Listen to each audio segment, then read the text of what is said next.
Fala pessoal, sejam muito bem-vindos em meu canal. Aqui quem fala é o Lucas.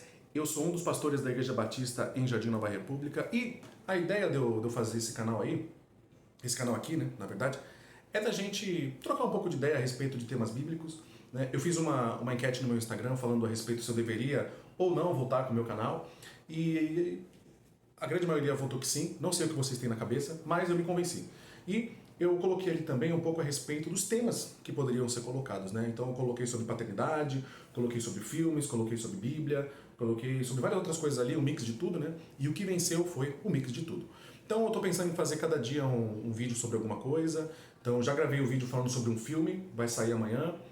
Hoje eu vou falar, como você já deve estar vendo aí na sua thumb, você viu ali na legenda, no título, você viu que hoje a gente vai falar sobre ansiedade. Mas é importante, antes da gente começar a falar propriamente dito do que a gente vai falar hoje, algumas coisas têm que ser ditas, tá? A ansiedade, do ponto de vista biológico, do ponto de vista científico, ela é uma doença.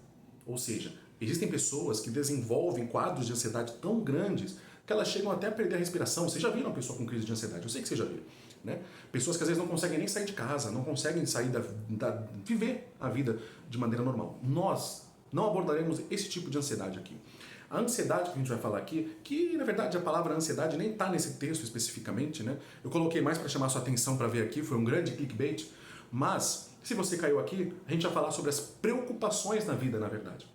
É isso que a gente vai falar hoje. E o texto que a gente vai usar como base é aquele texto que está lá em Mateus 6, a partir do versículo 24 até o 32 mais ou menos, quando Jesus está no Sermão do Monte, explicando ali a respeito de como deve ser o procedimento daqueles que são membros do seu reino. Né? Importante a gente falar outras questões aqui, né?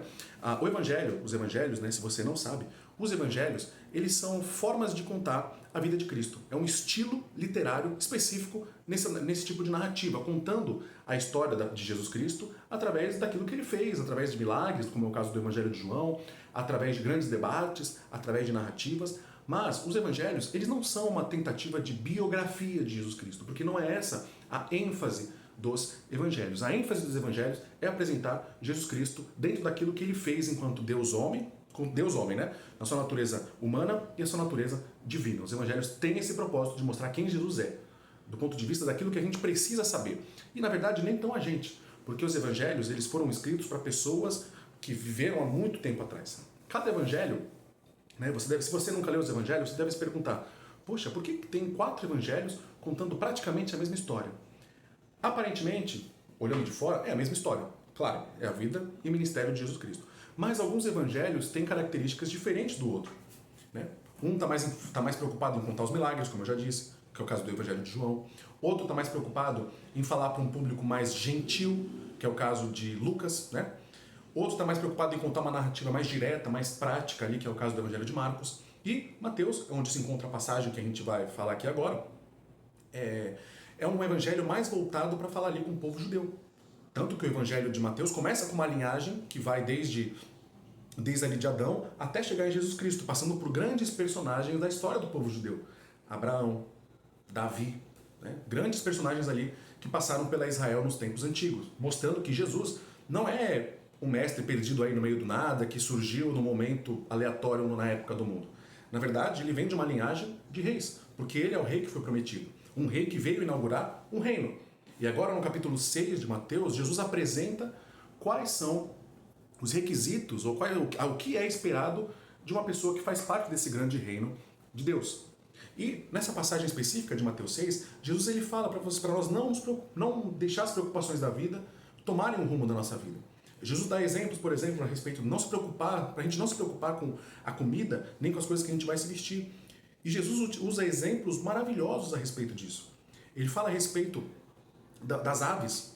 As aves que não ficam estocando alimento, não tem geladeira, não tem freezer, né? Jesus não fala isso.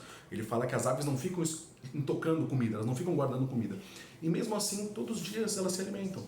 Da mesma forma, quando ele fala de roupas, ele dá o exemplo de Salomão, né? Que nem Salomão, em todo o seu resplendor, ele se vestiu de maneira mais agradável e mais bonita que os lírios do campo, que são plantas. E aí ele dá um exemplo, que talvez para hoje, na sociedade moderna, pode causar um certo incômodo, mas Jesus dá um exemplo muito importante. Se todas essas coisas, tanto os animais quanto as aves, as aves e as plantas, né? Se esses seres, essas criaturas, esses seres criados por Deus, eles têm tudo isso, nada disso lhes falta, por que os humanos por que Deus vai deixar faltar os humanos? Por que nós devemos nos preocupar com isso? Porque isso tem que tirar nosso sono. A gente vive numa sociedade hoje muito materialista desse ponto de vista. A gente é muito preocupado em parecer ser rico, né? Ou ter posses, ou de repente parecer mais inteligente, vestir as melhores roupas, se alimentar das melhores iguarias que o nosso mundo oferece. E a gente é muito preocupado com isso. A gente vê isso acontecendo, né? Aqui no Brasil, eu não vivi isso, tá? Mas a gente estuda, a gente sabe, a gente lê um pouco das coisas, né? Nós tivemos casos aí antigos, no caso do Collor, né? O antigo presidente, então, que fez todo aquele congelamento de poupanças e algumas pessoas se suicidaram por isso. Porque algumas dessas pessoas ficavam nessa preocupação. É o dinheiro. O dinheiro é importante. A riqueza é importante. E isso é muito prejudicial para o cristão. O que Jesus está querendo fazer a gente pensar aqui é que a ansiedade, nesse ponto de vista, eu vou usar a palavra ansiedade, mas você sabe o que eu estou querendo dizer. Eu estou falando das preocupações excessivas na vida. Esse tipo de preocupação excessiva com as coisas, com o que vai acontecer amanhã, com o que eu vou ter, se eu vou conseguir tal coisa, faz você esquecer muitas vezes que existe um Deus lá em cima. Você fica muito preocupado com tudo isso, às vezes faz você esquecer de se preocupar com o que verdadeiramente importa. Será que você tem a mesma preocupação que você tem com isso? Você tem essa mesma preocupação em servir a Deus na sua comunidade de fé? Você tem essa preocupação em, de repente, saber se você está tomando as decisões de maneira que agrade a Deus? Você pensou nisso? Será que você está tomando as decisões na sua vida só pensando naquilo que te faz bem? Naquilo que te faz se sentir melhor? A gente vive muito isso. A gente vive num mundo onde as pessoas querem sempre se sentir bem. É uma eterna luta para quem vai se sentir melhor. Eu sou bem porque eu tenho o carro X, eu estou bem porque eu tenho o carro Y. Eu estou bem porque eu trabalho num lugar tal. Ou eu estou bem porque meu filho estuda no colégio tal. Esse tipo de comparações. E na verdade a gente percebe que do ponto de vista bíblico, nada disso verdadeiramente importa. Nada disso é tão importante quanto fazer parte desse reino de Deus e de fato viver despreocupado com isso. E na decorrência do texto, para finalizar o texto, o que Jesus diz? Aquele texto famoso e muito mal ensinado por aí, que é: buscar em primeiro lugar o reino de Deus e a sua justiça, e estas coisas serão acrescentadas. O que eu escuto por aí, você também já deve ter escutado esse versículo, é buscar o reino de Deus e todas as coisas vão ser acrescentadas. O texto não diz isso. O texto não diz que todas as coisas vão te ser acrescentadas. O texto diz que estas coisas vão ser acrescentadas. E quando ele fala estas coisas, ele está se referindo àquilo que o texto está se referindo. O texto está se referindo à comida e à vestimenta, ao básico. O que Deus está dizendo através de Jesus para aqueles que estavam ouvindo essa mensagem ao vivo e fala conosco agora, quando nós lemos as páginas desse livro, está nos dizendo que nós não devemos nos preocupar com isso. O básico nós vamos ter. Isso é que é importante. Deus não deixará isso faltar. E mesmo que deixe, tudo faz parte da sua grande vontade. Mas você não tem que ficar preocupado com isso.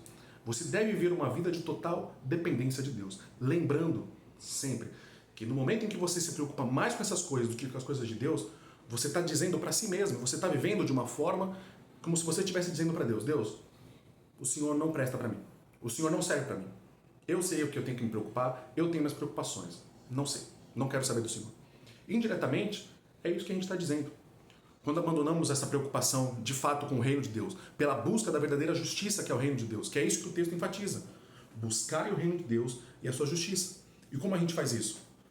Através da palavra dele. Quando nós lemos a Bíblia, através da oração, quando nós colocamos as nossas preocupações e as nossas aflições, de fato, onde elas devem estar, que é na vontade de Deus. Quando a gente ora, quando a gente se comunica com Deus. Essas preocupações, elas não devem fazer a gente ficar nervoso, estressado, irritado. Quando você tem uma preocupação na vida, seja ela qual for, o que você tem que fazer? Absorvê-la, e no momento em que você ajoelhar, ou que você ficar em pé, ou que você deitar e começar a orar, é naquele momento que você vai pegar essa preocupação e vai jogar aos pés da cruz. Você vai jogar essa preocupação para quem verdadeiramente pode resolver essa preocupação, que não é você. E essa é a maturidade que a gente precisa desenvolver como cristãos. A sua oração, como Jesus ali diz, né, um pouco antes ali do capítulo 6, uma parte antes do que a gente está falando aqui, ele fala a respeito, né, a grande oração do Pai Nosso, né, quando ele fala o modelo de oração que a gente deve fazer. E numa desses modelos, né, daquilo que Jesus ensina que a gente deve, a maneira como a gente deve orar, está falando: sua vontade seja feita, assim na terra como no céu. Percebam, Ele não fala que a minha vontade seja feita. Você não deve orar pedindo que a sua vontade seja feita. Você deve orar pedindo para que a vontade de Deus seja feita. E quando você faz isso de coração, nenhuma preocupação mais é tão importante, porque agora você passa a depender verdadeiramente daquele que pode mudar a sua vida. Amém? Se você gostou desse vídeo, se você gostou dessa mensagem, dá um like, compartilha, se inscreve aí no canal. A gente vai tentar continuar esse canal, né? Eu espero que... Eu já tenho um vídeo gravado para amanhã, então se você gostou desse vídeo, me mostra aí, porque aí já posto de amanhã. Se não, eu já nem posto, já vejo que não vai ter... Ninguém vai gostar, eu já nem coloco mais nada. Mas se você gostou, faz toda essa liturgia aí do YouTube e me ajuda aí. Valeu? Que Deus abençoe você e eu espero que a gente se veja amanhã.